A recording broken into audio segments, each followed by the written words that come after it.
There's a version of this story where I tell you I've been busy, that life just got in the way, that I needed a break. That version would be easier to hear, but it just wouldn't be true. The truth is, over the past year, my life shifted from writing stories to documenting one, line by line, date by date, until it became part of a federal case under the Federal Tort Claims Act. What started as something deeply personal inside my home turned into something much bigger. Something that raises real questions about how care is delivered inside a federal system, specifically one that serves veterans, one of our most vulnerable populations. I want to be very clear. I'm going to be very careful with what I share. I'm not naming providers and I'm not sharing private clinical details. But I am going to tell you how we got here. Because this story isn't just about my family. It's about what happens when systems fail and the cost of that failure. In 2023, my husband came to me and said something that at the time felt like growth. He said, I've been sober for 5 years and I think I'm ready to address some trauma. That mattered. It wasn't coming from crisis, it was coming from stability. Because of his background, he specifically requested an African American therapist through the VA. That cultural alignment mattered to him, and to their credit, they were able to accommodate that. At the time, it felt like we were doing everything right. What we didn't know was that our family was about to walk into one of the most intense periods of stress we've ever experienced. Around that same time, my grandmother, who had dementia and who I had been caring for since December of 2020, started rapidly declining in a nursing home. At the same time, one of my adult children who struggles with severe mental illness entered a major crisis. So while my husband was beginning trauma therapy, our family was already under extreme pressure. And that matters because when you're in survival mode, you don't always catch what you should catch. You're just trying to get through the day. At first, everything seemed okay, but over time, I started noticing changes. My husband, who had always been calm, kind, and steady, started becoming irritable, reactive, and distant. This is not the person I knew, but I told myself this is probably trauma therapy. He's processing things. We're under a lot of stress. And if I'm being honest, part of me normalized it. I grew up in chaos. So dysfunction, red flags, those are things I've had to learn to adapt around. And I still carried this with me. Should I have seen it sooner? Probably. Because looking back now, I can see that something wasn't right.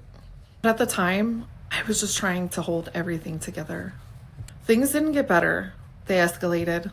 We were arguing more, tension was building, and eventually everything reached a point where it wasn't manageable anymore.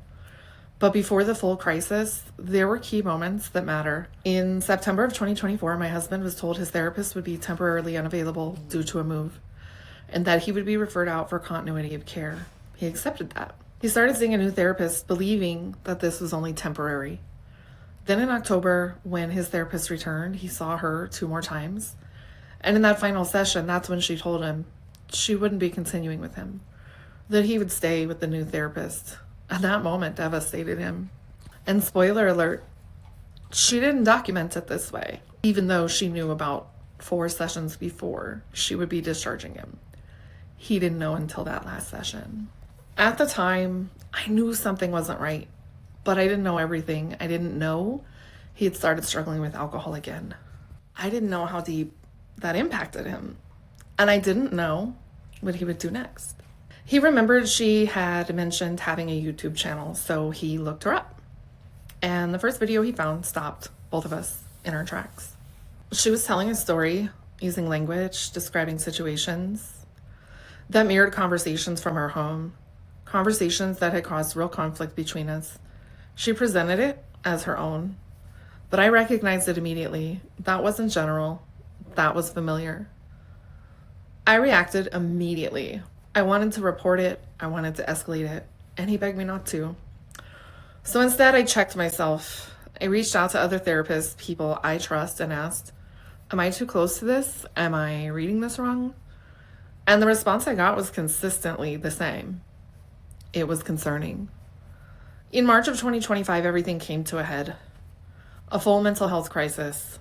And that's when the question changed from what's happening to how the hell did we get here? We requested his records and I started reviewing them. And that's when everything shifted for me. As someone with a background in mental health, documentation matters. It's accountability.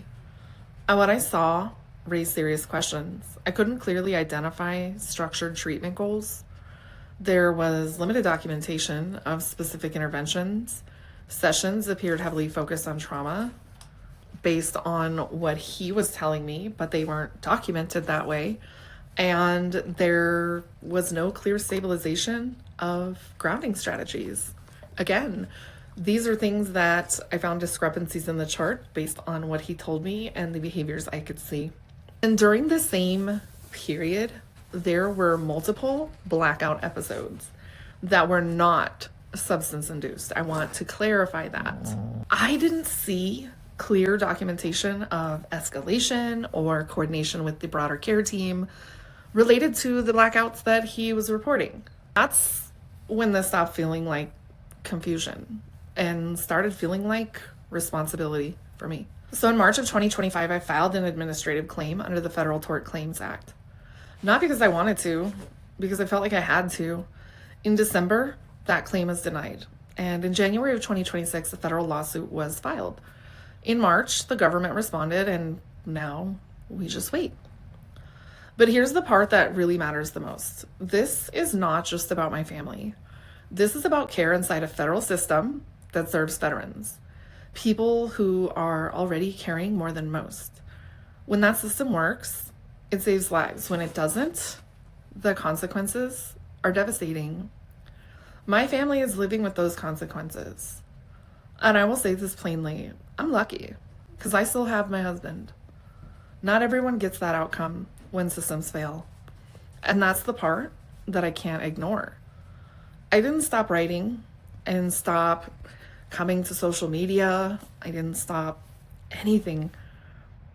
But I had to refocus my priorities because I've spent probably now the better part of 3,000 hours diving into this case and case law and being a pro se filer and navigating not only the legal system, but the VA system with no help.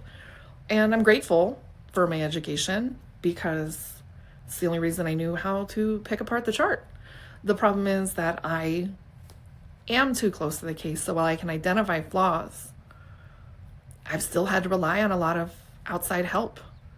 And financially, this has kicked my ass in the last year.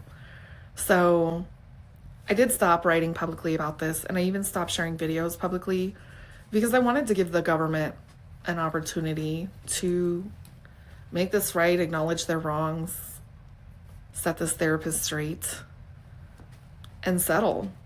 But they're not interested in settling, and that's okay. Because I come to the table with a lot of receipts, a lot of documentation, a lot of witnesses, but it hasn't been easy. So just to kind of go back to, I did stop writing publicly. I stopped blogging. I was blogging every single day for a while. Writing, that's my thing, that's my outlet. And I had to take my creativity and turn it off to dive into this. And this has been emotionally traumatic for all of us. As somebody who was a therapist, it feels like betrayal trauma.